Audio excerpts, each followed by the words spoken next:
नमस्कार, मैं हूं मृत्युंजय कुमार झा और हमारा खास शो बजट 2021 ग्रोथ की वैक्सीन बुलियन को बूस्टर क्वेश्चन मार्क, इसमें आपका स्वागत है। और क्वेश्चन मार्क इसलिए कि क्या इस बजट में बुलियन सेक्टर को कोई बड़ा बूस्टर मिलेगा, ये सवाल सबके मन में है, क्योंकि हर बार बहुत लंबी चौड़ी डिमांड की लिस्ट आती है, लेकिन ये डिमांड कितनी पूरी हो पाएगी और क्या क्या डिमांड इंडस्ट्री ने इस बजट में बुलियन इंडस्ट्री के लिए की है, इस पर हम बातचीत करेंगे। और हमारे साथ बातचीत करने के लिए मेहमानों का एक खास पैनल है।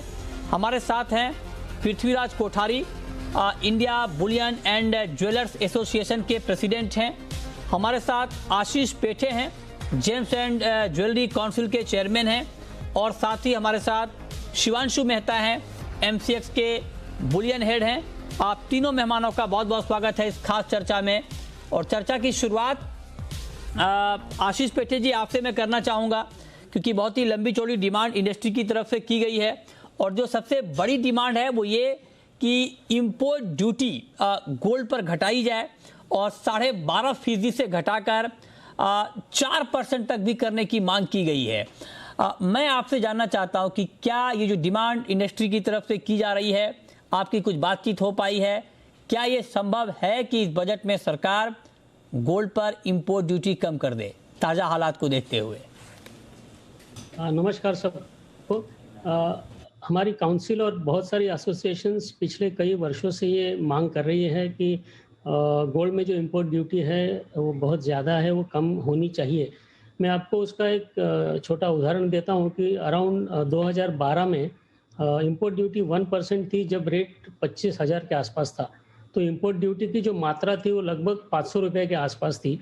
आज की तारीख में 50,000 का रेट होते हुए 12.5% ड्यूटी और 3% जीएसटी, तो लगभग 7 से 8 हज़ार रुपया 10 ग्राम के पीछे ये ड्यूटी में या टैक्सेस में चला जाता है। तो बहुत बड़ी जंप है और उससे जो अनस्क्रूपुलस एलिमेंट्स है उनको ये चांस मिलता है और सोना दूसरी रीत से अंदर आता है। तो जो ऑर्गेनाइज प्लेयर है, हमारी इंडस्ट्री धीरे धीरे ऑर्गेनाइज तरीके में बढ़ रही है, तो उसमें जो अबव द लाइन बिजनेस करने वाले हैं उनको तकलीफ होता है।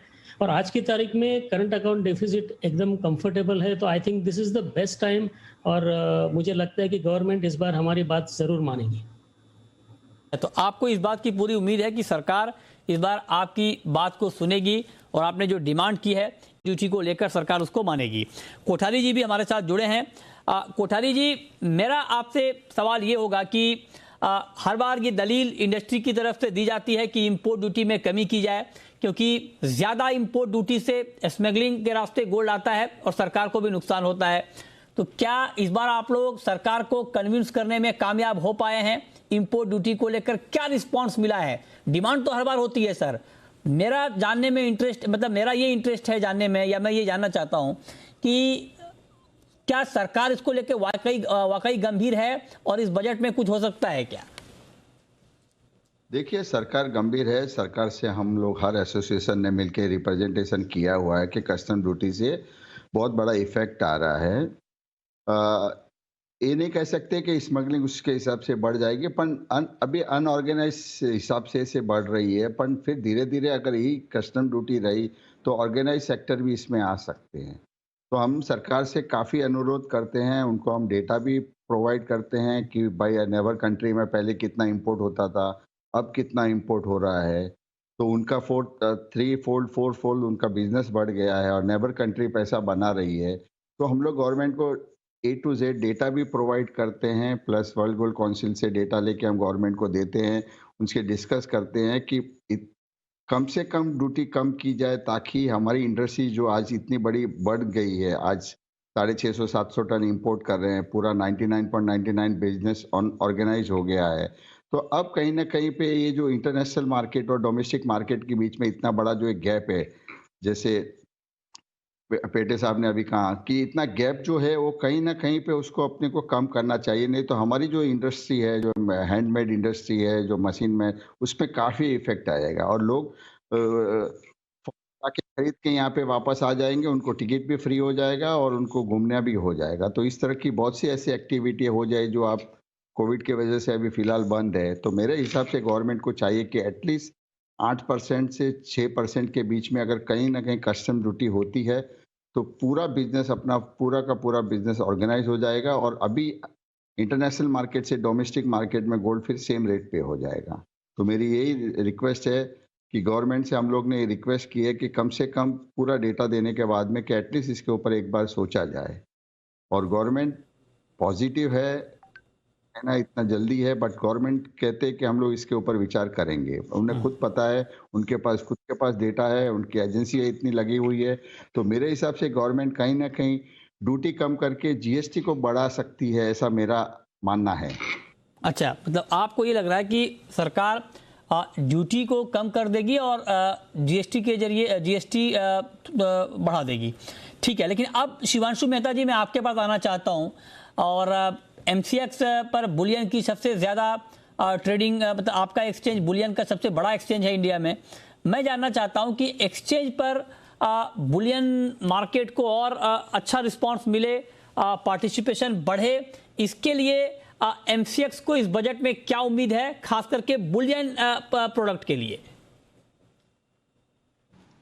जी हाँ मृत्युंजय जी, देखिए जिस तरह अभी पेठे जी ने और कोठारी जी ने एक तरह से कस्टम ड्यूटी का जिक्र किया, तो जैसा कि आप जानते हैं कमोडिटी ट्रांजैक्शन टैक्स जो है काफ़ी अरसे से एक पूरी इंडस्ट्री की मांग रही है कि इसे रिकंसिडर किया जाए, रैशनलाइज किया जाए।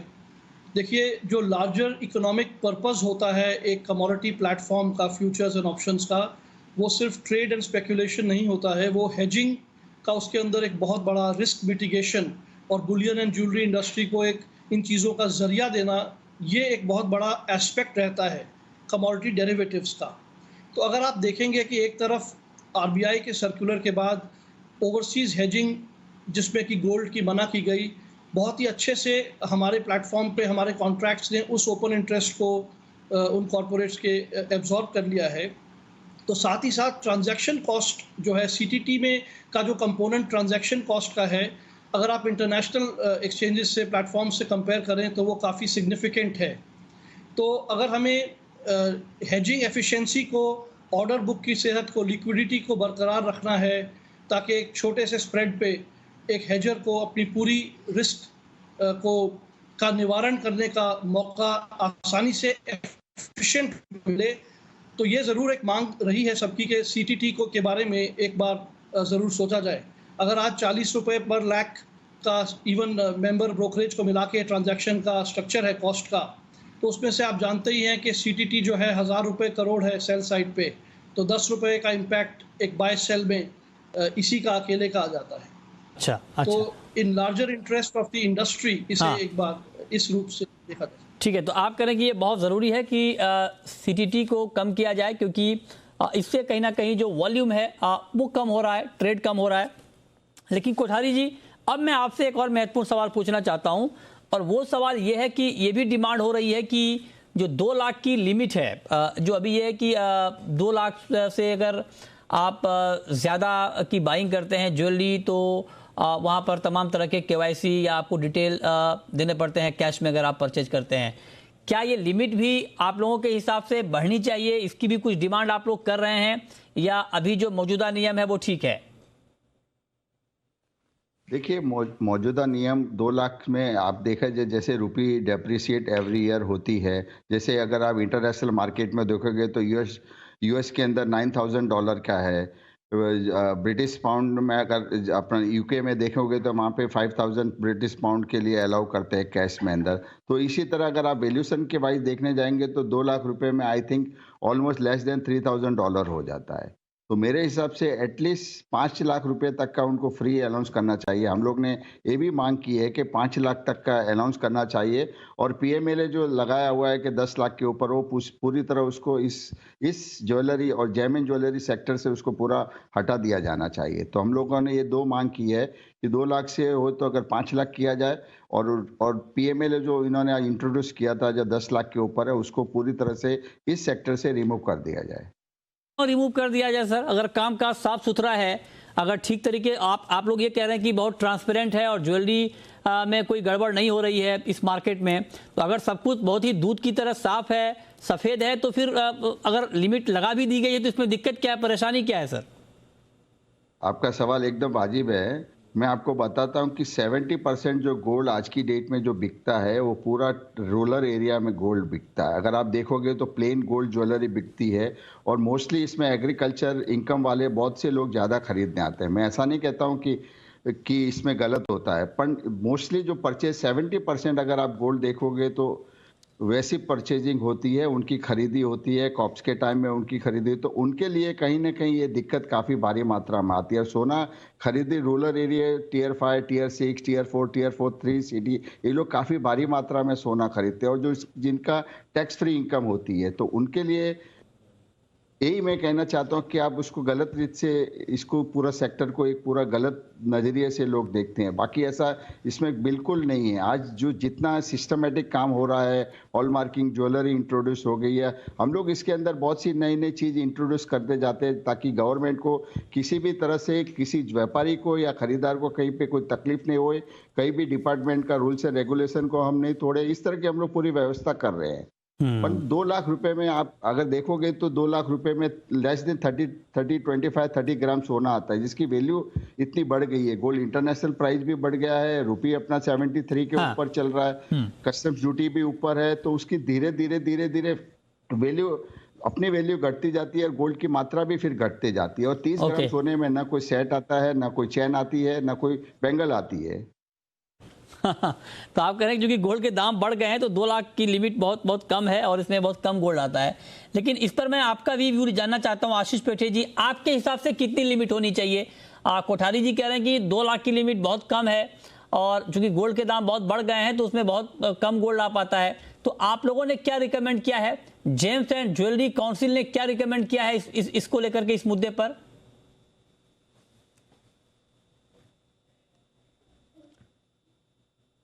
आपकी आवाज पेठे जी नहीं आ रही है, शायद म्यूट पे है सर, आप प्लीज अनम्यूट करें। हाँ, हमने भी यही रेकमेंड किया है कि जो 2 लाख की लिमिट है आज की कंडीशन में वो कम है, उसे 5,000 तक जाना चाहिए।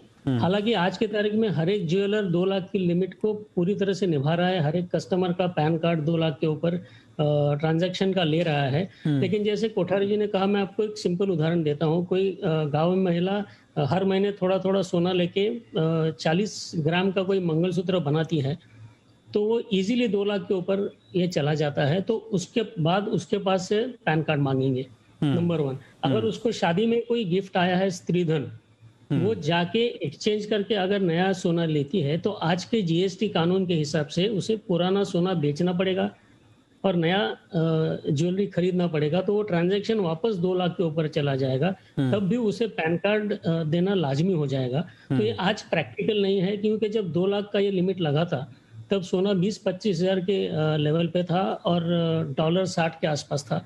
आज डॉलर 73-74 है और सोना 50,000 के ऊपर है। तो हमें ऐसा जेन्युइनली लगता है कि उसको लिमिट का अगर थोड़ा ऊपर कर दे 5 लाख के आसपास, तो जो ज्वेलर्स है और कस्टमर्स दोनों को तकलीफ कम होगी। अच्छा, तो आप मतलब दोनों जो इंडस्ट्री के लोग हैं ये लोग कह रहे हैं कि 5 लाख लिमिट कर देनी चाहिए। अब देखते हैं कि इसके ऊपर क्या फैसला होता है। अब शिवांशु जी, ये तो मान लीजिए कंज्यूमर के लिए बात है कि अगर 5 लाख तक 5 लाख के कैश परचेस तक लिमिट में अब सरकार इसके ऊपर क्या चर्चा कर रही है, क्या फैसला लेती है, ये अलग बात है। लेकिन एक्सचेंज के पॉइंट ऑफ व्यू से जो एक बड़ा मुद्दा है वो ये है कि बैंकिंग पार्टिसिपेशन जो है जीएमएस लिंक्ड गोल्ड एक्सपोजर के लिए, इसके ऊपर आप क्या चाहते हैं? एक्सचेंज क्या चाहता है इसके ऊपर इस बजट में? जी हाँ, ये बहुत अहम आपका सवाल है। जहाँ तक गोल्ड मोनेटाइजेशन स्कीम का तात्पर्य है, हम हमेशा एक प्लेटफॉर्म जो एक्सचेंज का है उसके ऊपर उस विजन को अच्छे से रियलाइज़ किया जा सकता है, बिकॉज वो डोमेस्टिक गोल्ड होता है और डोमेस्टिक गोल्ड रिसाइकलिंग के लिए, जैसा कि आप जानते हैं, इंडियन गुड डिलीवरी स्टैंडर्ड के हिसाब से अब हम इंडियन रिफाइनर्स को भी मान्यता देते हुए लिस्ट में ऐड कर रहे हैं। तो ये सब के चलते ये तो एक तरह का इंकरेजमेंट हो जाएगा। दूसरा, जो बैंक्स हैं जिनको की जिम्मेदारी है इस समय जीएमएस को कारगर बनाने की, उनकी जो हेजिंग है उसके अंदर क्लियर कट गाइडलाइंस अगर आएँ कि वो डोमेस्टिक कमोडिटी एक्सचेंजेस पे अपना जो एक्सपोजर जीएमएस से लिंक्ड है उसे हेज कैसे करें। हालांकि ये एक एफएक्यू के रूप में मौजूद है, मगर क्लियर कट गाइडलाइंस इशू हो तो बहुत अच्छा बेहतर रहेगा, क्योंकि जीएमएस का एक्सपोजर एक ड्यूटी पेड प्राइस एक्सपोजर है, जो कि हमारे दाम हैं वो भी ड्यूटी पेड प्राइस के दाम हैं। तो इसके अंदर जो जो कंपोनेंट्स जीएमएस को हेज करने के लिए लाजमी हैं वो तीनों कवर्ड हैं। तो ऐसा पार्टिसिपेशन बढ़ने से हमें उम्मीद है कि जीएमएस को एक फिलिप मिल सकता है। नहीं, ये ठीक है, लेकिन जो बात आप कह रहे हैं कि गोल्ड, आपने कहा कि गोल्ड मोनेटाइजेशन स्कीम को बढ़ावा देने के लिए ज़रूरी है कि जो हेजिंग का प्लेटफॉर्म है बैंकों का उसको और अच्छा किया जाए। लेकिन मैं आपसे शिवांशु जी एक चीज़ पूछना चाहता हूं कि हेजिंग तो तब होगी बेहतर जब जीएमएस को अच्छा रिस्पांस मिलेगा।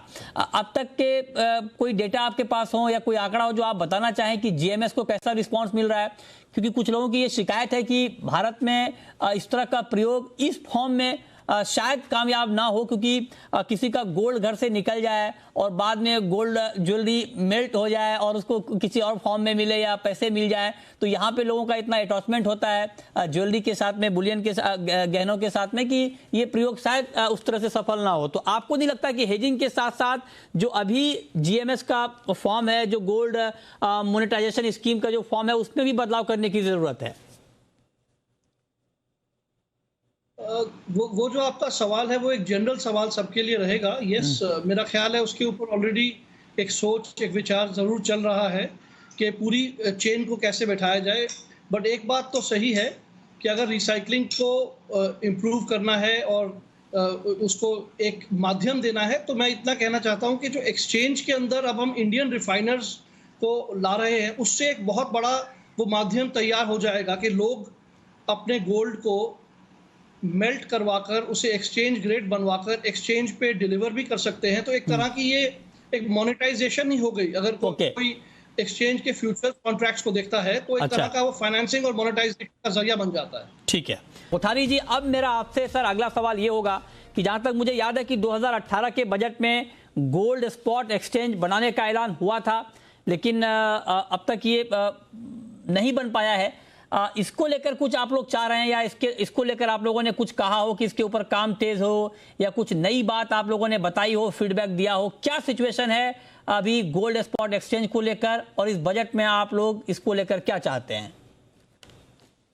देखिए, पहले gold domestic gold spot exchange के लिए हम लोग काफ़ी मेहनत कर रहे थे, जिसमें वर्ल्ड गोल्ड काउंसिल ने लीड लेकर तीनों एसोसिएशन को प्लस बैंकर्स और एक्सचेंज को साथ में बैठ के मीटिंग की हुई थी कि उसकी कैसी रूपरेखा बनाई जाए और किस तरह उसको इंट्रोड्यूस किया जाए। और उसके बाद में गवर्नमेंट ने 2018 के बजट में अनाउंसमेंट किया कि डोमेस्टिक की जगह पे इंटरनेशनल गिफ्ट सिटी में इंटरनेशनल बुलियन एक्सचेंज को लाया जाए। अब हिंदुस्तान में रही कि 3 एक्सचेंजों ने दावा किया कि हम वहाँ पे लाना चाहते हैं। अब उसी में काफ़ी डिले हो गया। और सेकंड चीज़, अब जाके रेगुलेटरी ने कहा कि वहाँ पे सिर्फ एक ही एक्सचेंज होगी। अब रही बात है कि तीनों एक्सचेंज मिलके एक एक्सचेंज उसको वहाँ पे करनी चाहिए। अगर एक बार इंटरनेशनल स्पॉट एक्सचेंज वहाँ पे इंट्रोड्यूस हो जाती है तो हमें काफ़ी उसमें बहुत ही फायदा, काफ़ी डोमेस्टिक को काफ़ी फ़ायदा होगा। अपने बहुत से ट्रेड में हेजिंग का इंस्ट्रूमेंट है, ट्रेड करने के लिए है, डिलीवरी के लिए हर तरह का मैकेनिज्म यहाँ पे अवेलेबल हो जाएगा। और गिफ्ट सिटी के अंदर इसमें काफ़ी फाइनेंस की भी फैसिलिटी रहेगी, सब इंटरनेशनल बैंक से वहाँ आएगी, अपनी डोमेस्टिक बैंकें भी वहाँ पे डॉलर टर्म्स के अंदर लोन प्रोवाइड करेंगी। तो इस तरह की बहुत सी अच्छी स्कीम है जो गवर्नमेंट ने इंट्रोड्यूस की है। और अब जाके तीनों एक्सचेंज मिलके एक इंटरनेशनल स्पॉट एक्सचेंज चालू वहाँ पे करने जा रही है। जी ठीक है, तो मतलब आप कह रहे हैं कि इसको लेकर काम चल रहा है। पेठे जी, एक चीज़ सर मैं आपसे और जानना चाहता हूं कि चूंकि अभी ये पैंडेमिक के बाद का ये बजट होगा, और जो पूरे पैंडेमिक के दौरान जब लॉकडाउन में हम लोग थे तो डिमांड काफ़ी कम हुई थी। रिटेल डिमांड बढ़ाने के लिए क्या आपको लगता है कि कुछ पहल इस बजट में होनी चाहिए, या आपको लगता है कि चूंकि एक पुरानी धारणा ये थी कि गोल्ड को एक डेड एसेट माना जाता था और इसमें इन्वेस्टमेंट को डिस्करेज करने की बात भी पहले हो चुकी है कई बार, तो इसको लेकर के क्या आप लोगों ने कुछ नया प्रपोजल दिया है? इसको लेकर क्या होने वाला है? मृत्युंजय जी, हमने इस बार भी यह प्रपोजल दिया है कि आज की तारीख में 22 कैरेट के जो गहने होते हैं उन पे आप EMI पे खरीदारी नहीं कर सकते हो, ऐसा RBI का रिस्ट्रिक्शन है। अच्छा। और आज की तारीख में हॉलमार्किंग पुश हुआ है, 22 कैरेट की ज्वेलरी बन रही है, तो हमने ये इस बजट रिकमेंडेशन में हमारे ये लिखा है कि सिंस सोना अपने कल्चर में, सोशल इथॉस में इतना मिक्स हुआ है कि हर एक चीज में हमारे सोने का उपयोग होता है।